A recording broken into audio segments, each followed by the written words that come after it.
नमस्ते दोस्तों, आप सभी का स्वागत है आज के इस बहुत महत्वपूर्ण वीडियो में। आज बेसिकली अपन एक बहुत ही महत्वपूर्ण टॉपिक पर बातचीत करने वाले हैं कि जो यूपीएससी 2027 और जो 2028 में अटेम्प्ट देने वाले हैं, वो किन-किन चीज़ों का ध्यान रखें। देखिए, मेरी बात बहुत ध्यान से सुननी है क्योंकि ये गलती आप सभी लोग करोगे, है ना? और उससे पहले अगर ये चीज़ों का ध्यान रख लिया, तो इन सारी गलतियों को समझ करके जो कि नहीं करनी है, आप अपना बहुत वैल्यूएबल टाइम बचा सकते हैं। हर शुरुआती एस्पिरेंट इन गलतियों को करता है और मैंने भी करी थी, आप लोग भी करेंगे अगर प्रॉपर गाइडेंस नहीं मिलेगा। सबसे ज़्यादा ज़रूरी है गाइडेंस इस पढ़ाई में, ठीक है? तो कुछ ऐसी 8-10 बातों पर अपन फ़ोकस होकर के इस वीडियो को बना रहे हैं, जो कि एट द एंड आपके पढ़ाई को और ज़्यादा सही डायरेक्शन में लेकर के जाएगा, ठीक है? तो बिना किसी देरी के इस वीडियो को स्टार्ट करते हैं। मेरा नाम है श्रवण कुमार, आईएएस इंटरव्यू 2024 दिया था मैंने और आज आपके सामने मेरे एक्सपीरियंस के अनुसार कुछ ऐसी बातें शेयर करूंगा जो कि आपकी पढ़ाई को और ज़्यादा फ्रूटफुल और क्वालिटी पूर्वक बढ़ाए। ठीक है, तो वीडियो को शुरू करते हैं। देखिए, पहली बात जो है इसमें ये बताया गया है कि देखिए, सबसे ज़्यादा ज़रूरी है पढ़ना, ज़्यादा ज़रूरी नहीं है, ठीक है? उससे ज़्यादा ज़रूरी क्या है कि सही तरीके से पढ़ना है। आपको प्रॉपर विश्लेषण के साथ पढ़ना है, ठीक है? एक एक चीज़ को देखते हैं। पहला पॉइंट क्या कह रहा है इसमें, देखिए, सबसे पहली बात तो आप प्रीलिम्स और जो मेंस है उसको अलग अलग परीक्षा नहीं माननी। कैसे अलग अलग परीक्षा नहीं माननी है कि जो मेंस है ना, या फिर जो प्रीलिम्स है, तो प्रीलिम्स एक आपकी कंसेप्चुअल क्लियरिटी को देखता है कि किसी टॉपिक का कंसेप्ट आपका कितना स्ट्रांग। साथ ही साथ उसी टॉपिक का मेंस आपसे क्या डिमांड करता है कि आपका एनालिटिकल अंडरस्टैंडिंग कैसी है ना। प्रीलिम्स का जो कंसेप्ट है वो आपको एनालिटिकली मेंस में पूछा जाएगा। समझ में आ गया? ठीक है, मतलब मेंस में एट द एंड आपसे विश्लेषण पूछा जाएगा। विश्लेषणात्मक आपकी पावर कितनी है उस टॉपिक से रिलेटेड, वो ही आपके आंसर्स को बढ़िया तरीके से लिखने में मदद करेगा। ठीक, और प्रीलिम्स में आपकी अवधारणा की कितनी स्पष्टता है, आपकी कंसेप्ट क्लियरिटी कितनी है। ठीक है, आगे समझ में। एक एक चीज को एग्जाम्पल के साथ में पढ़ते हुए चले। दूसरी बात, प्रीलिम्स के साथ में जो तथ्य पूछे जाते हैं, है ना, अब वो चीजें क्या है, वो आपका वैचारिक आधार प्रदान करेंगी। कि आपने मान लीजिए आर्टिकल्स याद कर दिए, ठीक है, प्रीलिम्स के। अब प्रीलिम्स में तो वो चीज काम आ गई, लेकिन एट द एंड आपको जब वो मेंस में आप आंसर लिखोगे, तो उन्हीं आर्टिकल्स या फिर उन्हीं फैक्ट्स, उन्हीं तथ्यों को मेंशन करते हुए आप अपनी जो आंसर उसमें वैल्यू एडिशन का काम कर रहे हो। ठीक है, आपके वो डेटा फैक्ट शीट आपको एक एक्स्ट्रा मार्क्स दिला करके जाएंगे। आगे समझ में? ठीक है, पहली बात ये है कि भाई क्या डे वन से चीजों को किस तरीके से पढ़े। मतलब बहुत सारे मतलब ऐसे डाउट्स रहते हैं कि यार किस तरीके से पहले दिन से अगर शुरुआत कर रहे हैं अपन पढ़ाई की, तो कैसे पढ़ना है, मतलब क्या राइट डायरेक्शन होनी चाहिए। तो मेरे हिसाब से देखिए, जो कॉमन सब्जेक्ट्स है, जैसे मेंस और प्रीलिम्स दोनों में, जैसे पॉलिटी है, इकोनॉमी है, ज्योग्राफी है, हिस्ट्री है, एनवायरमेंट है ना, इनको सबसे पहले आपको पिक करना है। जब भी तैयारी शुरू करें तो इन सब्जेक्ट्स के साथ में आपको तैयारी को शुरू करना है। प्रीलिम्स प्लस मेंस, प्रीलिम्स के लिए कंसेप्ट की क्लियरिटी, मेंस के लिए इन्हीं सब्जेक्ट्स की एनालिटिकली आपको समझने की ताकत आनी चाहिए, समझने की पावर आनी चाहिए कि आप किसी भी टॉपिक को एनालिटिकली कितना अच्छे तरीके से प्रेजेंट कर सकते हो आपके आंसर में। ठीक है, आगे समझो। दूसरी चीज क्या है, जो सिलेबस है आपका, डिफाइन सिलेबस है प्रीलिम्स और मेंस दोनों का। मतलब कहीं से कुछ भी ऐसी चीज नहीं होगी जो बाहर से पूछी जाएगी। तो आपको सिलेबस को सिर्फ पढ़ना नहीं है कि मान लीजिए आपने सिलेबस के 10 पॉइंट आपने पढ़ करके खत्म कर दिया, नहीं। उसको एक फिल्टर की तरह इस्तेमाल करना है कि उस सिलेबस से बाहर जब कुछ भी नहीं जाना है, तो आपको प्रीलिम्स या फिर मेंस के सिलेबस को बेस बनाते हुए ही आपको आपके कंटेंट को पढ़ना है। कैसे पढ़ना है, देखिए, पहली बात तो जो सिलेबस है और जो भी पढ़ाई है, कंटेंट है मार्केट में या फिर जो भी जितनी भी किताबें हैं, उनका एक फिक्स बाउंड्री है ही नहीं। तो आपको फिल्टर करने की क्षमता होनी चाहिए आप में कि आपको कितनी चीजें पढ़नी है, कितनी चीजें छोड़नी है। आ गया समझ में? ठीक। पहली बात, आप जब भी चीजों को पढ़े ना, सेल्फ क्वेश्चन कीजिए। खुद से प्रश्न पूछने की कोशिश कीजिए कि किसी भी नए टॉपिक को पढ़ते समय कुछ आपके बेसिक क्वेश्चन है जो पूछिए कि क्या ये topic UPSC syllabus GS 1 2 3 4 mains में क्या जो कीवर्ड्स दे रखे हैं उनसे मेल खाता है या फिर नहीं खाता। कुछ भी टॉपिक आप उठा लीजिए, मान लीजिए जीएस 3 से शहरीकरण उठा लिया, तो क्या वो जीएस 3 के साथ साथ जीएस 1 में ज्योग्राफी से मेल खा रहा है? ठीक है, जीएस 2 में किसी टॉपिक से मैच कर रहा है? तो आपको वो चीजें कीवर्ड्स ढूंढने हैं कि कोई भी टॉपिक आप जब भी पढ़ना स्टार्ट करो, कोई भी टॉपिक, उसको आपको सिलेबस से, कीवर्ड्स से समझना है कि क्या ये सिलेबस से जुड़ रहा है। अगर जुड़ भी रहा है ये कंटेंट, तो कौन से कीवर्ड के साथ जुड़ रहा है, कौन से पेपर के साथ जुड़ रहा है। अभी अपन जो कंटेंट पढ़ रहे हैं, जैसे मान लीजिए मैं करंट की क्लासेस करवाता, तो उसको प्रॉपर बताता हूँ कि ये वाली न्यूज करंट के जो न्यूज जितनी भी आती है वो किस पेपर से और सिलेबस में भी किस हिस्से से जुड़ती है। तो आपको ये क्लियरिटी होनी चाहिए कि हाँ सिलेबस के इस हिस्से से ये मेल खा रही है, तो आपकी तैयारी उसी हिसाब से होगी। ठीक है। दूसरी चीज, इसको किस प्रकार के प्रश्न बन सकते हैं। मान लीजिए प्रीलिम्स में कोई कोई भी टॉपिक, मान लीजिए परिसीमन वाला चल रहा है, परिसीमन आते ही आपको पता होना चाहिए कि सिलेबस से किस टॉपिक से जुड़ रहा है। क्या प्रीलिम्स में पीवाई क्यूज में ये सवाल पूछा गया, मेंस में पूछा गया, प्रीलिम्स और मेंस में, प्रीलिम्स में पूछा गया तो क्या पूछा गया, कितनी बार हुआ है। 2025 का अगर या फिर 24 का जो पीवाईक्यू है कि परिसीमन भारत में कितनी बार हुआ, तो सीधा फैक्ट पे आ गया। ठीक है।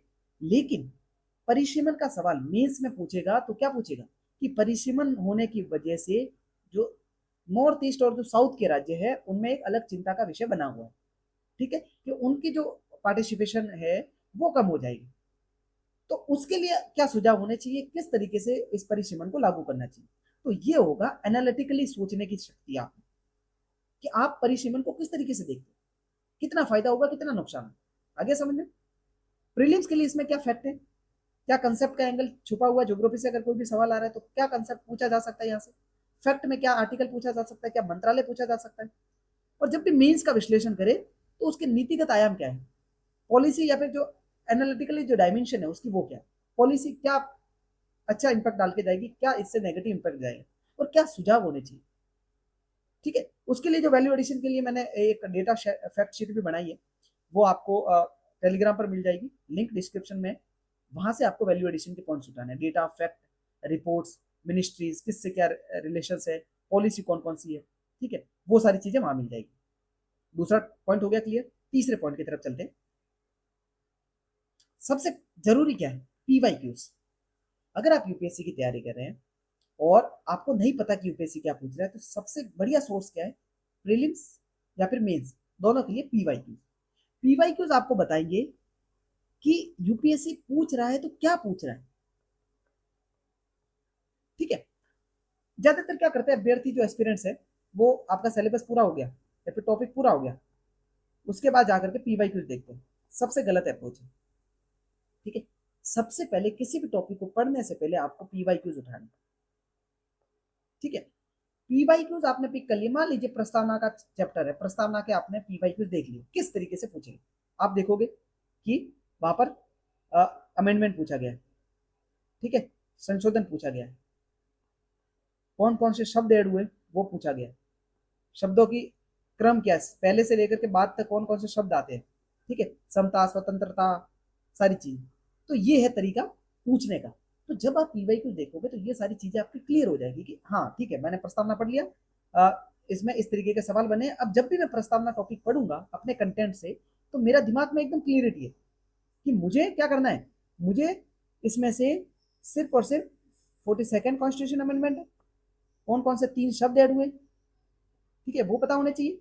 और किस किस तरीके से हायरार्की है, किस तरीके से शब्द पहले आते, कौन सा शब्द बाद में आता। हो गया क्लियर। ठीक।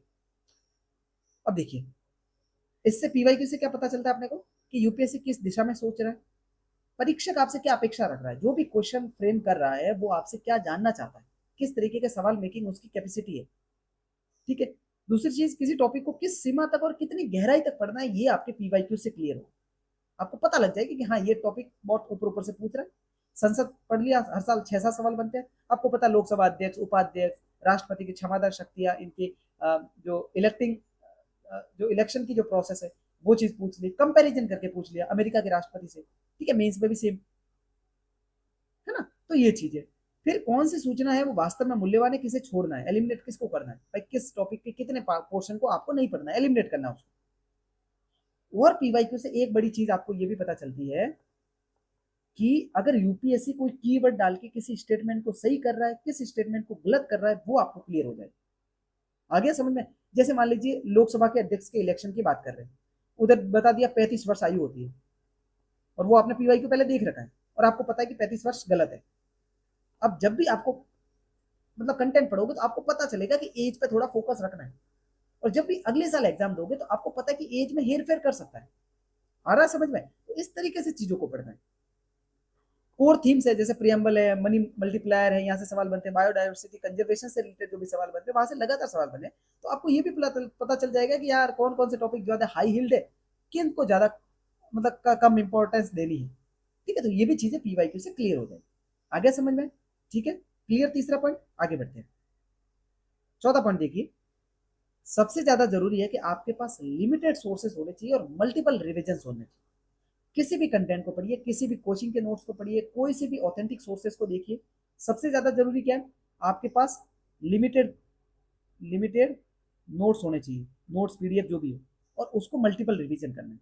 ठीक है, हर विषय के लिए 4-5 किताबों से बढ़िया क्या है, एक किताब को पिक कीजिए, उसको 4-5 बार पढ़ लीजिए। ठीक है, फालतू की पीडीएफ जमा नहीं करनी है। अगर पीडीएफ कोई अच्छी लग भी रही है आपको, तो सिर्फ उसको वैल्यू एडिशन करना, आपके जो पहले से नोट्स बने हुए हैं। तो अगर आप नए हो, बिगिनर हो, तो आपको कोई भी एक ट्रस्टेड सोर्स पर विश्वास कर लेना है, उसी को पढ़ना। आगे समझे? ठीक। स्टैंडर्ड सोर्स होने चाहिए आपके पास। ठीक है, उनका 5 से 10 बार रिवीजन करना है।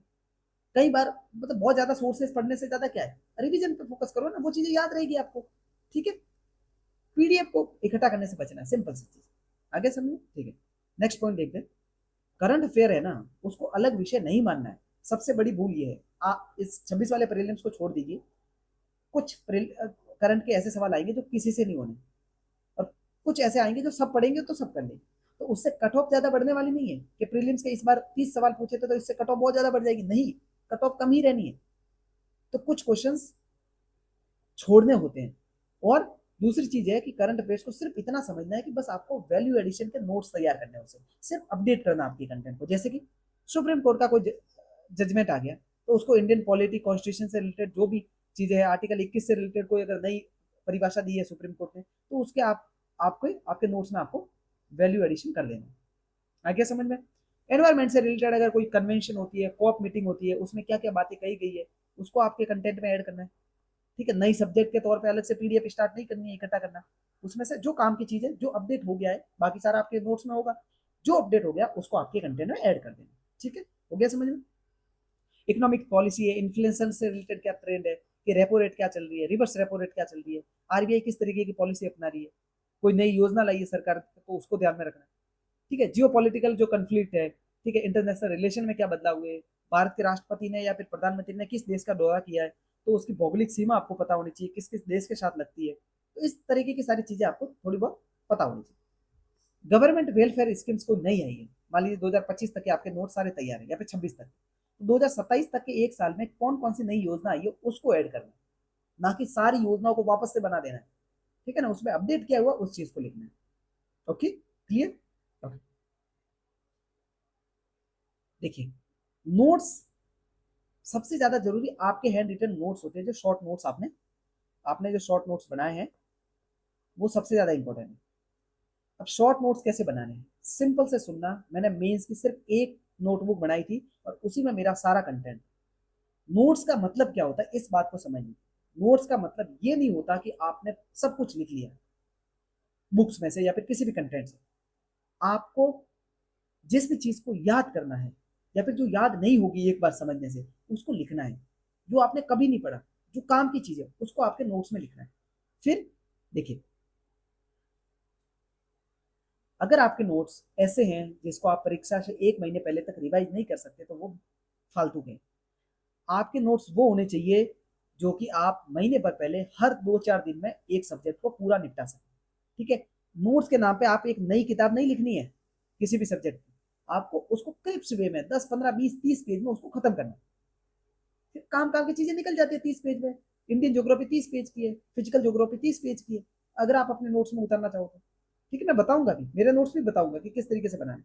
ठीक, हाई इंटेंसिटी वाले जो कीवर्ड्स हैं, उनको अलग से लिखना है कि उसको आप मेंस में यूज कर सको, प्रीलिम्स में उससे डायरेक्ट सवाल पूछ सकते हैं जो कि आपको याद नहीं रह सकते।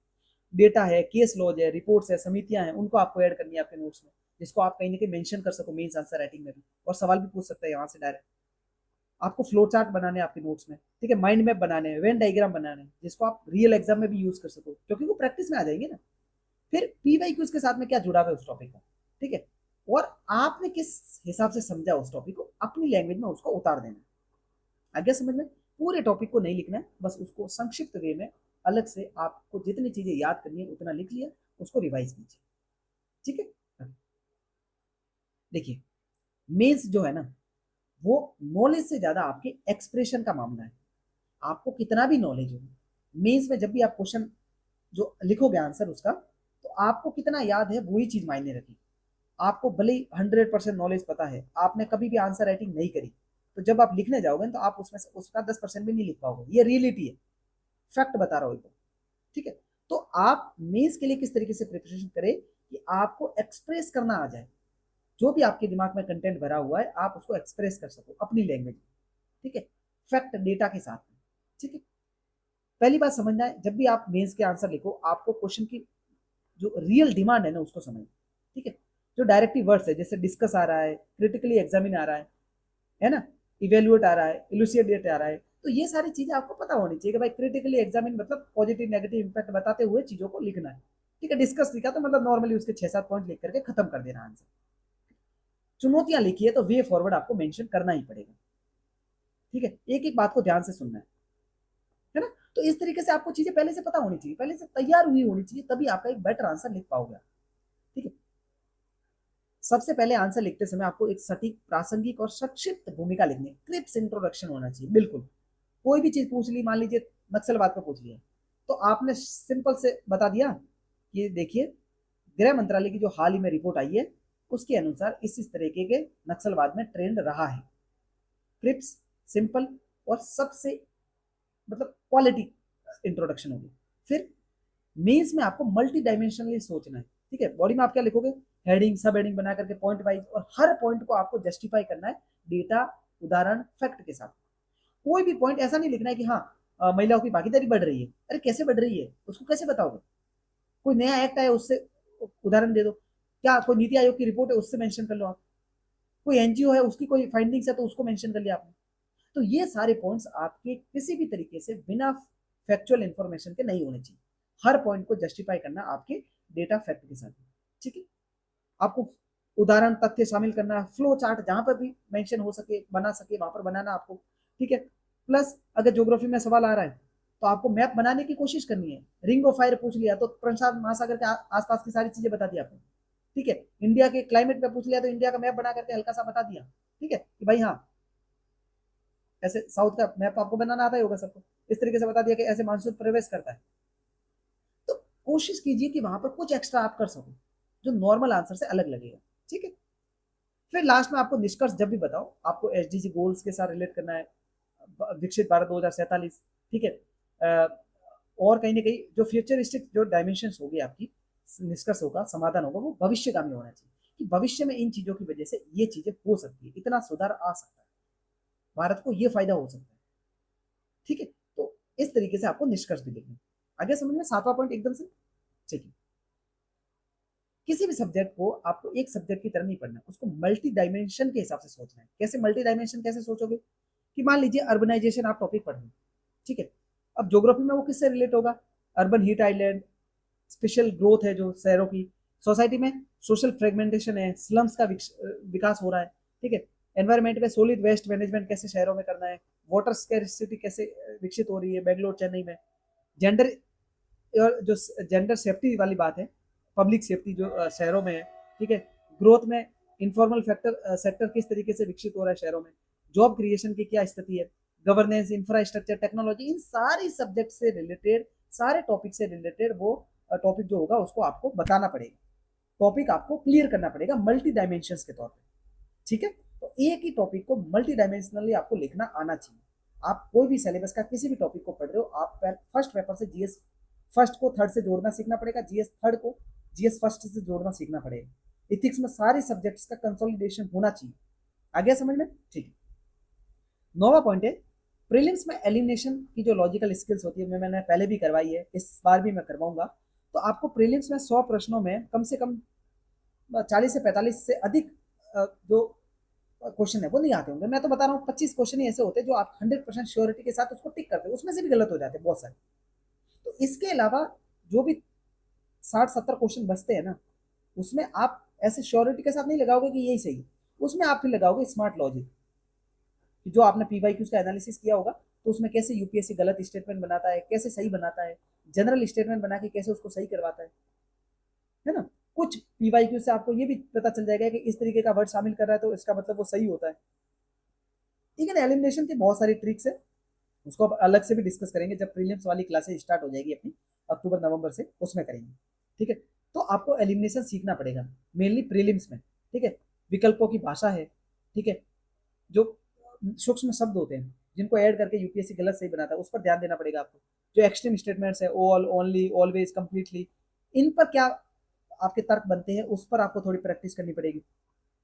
आपकी जो कंसेप्ट क्लियरिटी है ना, उसको समझ करके आप गलत विकल्प को कैसे निकाल सकते हो उसको आपको समझना है। ठीक है, और एलिमिनेशन कोई अंधाधुंध तक तुक्का नहीं है, ये आपका आपकी समझ का एक जरिया होता है कि आपने किस तरीके से समझा टॉपिक को और उस हिसाब से आप कैसे आंसर को निकालो।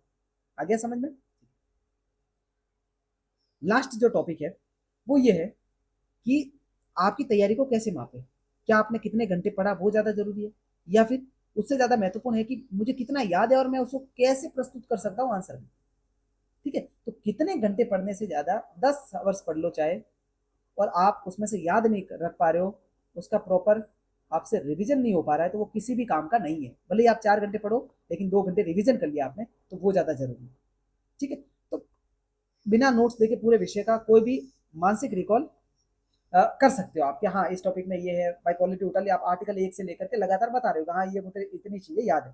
ज्योग्राफी में बता दिया कि भाई हाँ इस तरीके से माउंटेन रेंज है, इस तरीके की नदियां है, इसमें ये ट्रिब्यूटरीज मिलती है दाएं एंड पर बाएं एंड पर, ये थोड़ी चीजें रिकॉल होनी चाहिए आप एकदम, आपको कोई भी पूछे तो। ठीक है, टॉपिक से संबंधित पीवाईक्यूज कौन कौन से आ रखे हैं वो भी आपको पता होना चाहिए। ठीक है, कि अगर इकोनॉमी में कोई भी टॉपिक पढ़ रहे हो तो पीवाईक्यू में क्या पूछा गया वो आपको पता होना चाहिए। जब भी रिवाइज करोगे तो पीवाईक्यूज ही आपकी रिवीजन को बेस्ट बनाएगा। ठीक है, क्या आपको पता है कि हाँ इस तरीके का पीवाईक्यू बना है और मुझे सिर्फ इतनी मेहनत करनी है रिवीजन में। आगे समझ में। फिर आपको उस टॉपिक को 150 से 250 शब्दों में लिखने की प्रैक्टिस होनी चाहिए। ठीक है, 7 से 10 मिनट में आप उत्तर लिख सकते हो, तब जाकर के आपकी एकदम पढ़ाई होगी वो एकदम सही रास्ते पर होगी। ठीक है, दूसरी, अब आप किसी भी व्यक्ति को अगर कोई भी कंसेप्ट है उसको समझा पा रहे हो ना, इसका मतलब क्या आपने बहुत तरीके से तैयार किया। मान लीजिए मुझे कोई भी ज्योग्राफी का सवाल पूछ ले, अल लालिना पूछ ले, किसी भी तरीके का कंसेप्ट पूछ ले, तो मैं अगर सामने वाले को बिल्कुल सिंपल लैंग्वेज में उसको समझा पा रहा हूँ, इसका मतलब क्या है कि मेरी तैयारी बहुत बढ़िया तरीके से हो रही है। और वो तैयारी कब रिफ्लेक्ट होगी, जब आपने रिवीजन अच्छे से कर रखा हो। ठीक है, तो इस तरीके से चीजों को तैयार करना है।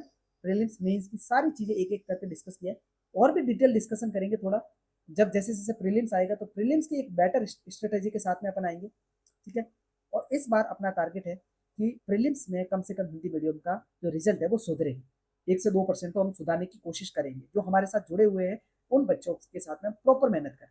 ठीक है, चाहे मेंस हो चाहे प्रीलिम्स। आगे समझ में। तो इस तरीके से अपन ने 10 पॉइंट के थ्रू अपन ने देखा कि किस तरीके से चीज़ों को करना है, और वो आपकी तैयारी को और बेटर बनाएंगे। ठीक है, तो इसी तरीके से अपन आगे भी वीडियोस में डिस्कस करते रहेंगे कि चीज़ों को किस तरीके से करना है। आज के वीडियो में तो इतना ही। इस वीडियो को जितना हो सके शेयर कीजिए आपके दोस्तों के साथ में, और हिंदी मीडियम के जो भी एस्पिरेंट्स हैं उनकी प्रॉपर हेल्प करेंगे आप। आज की वीडियो में इतना ही, मिलते हैं अगले वीडियो में, तब तक के लिए धन्यवाद। जय हिंद।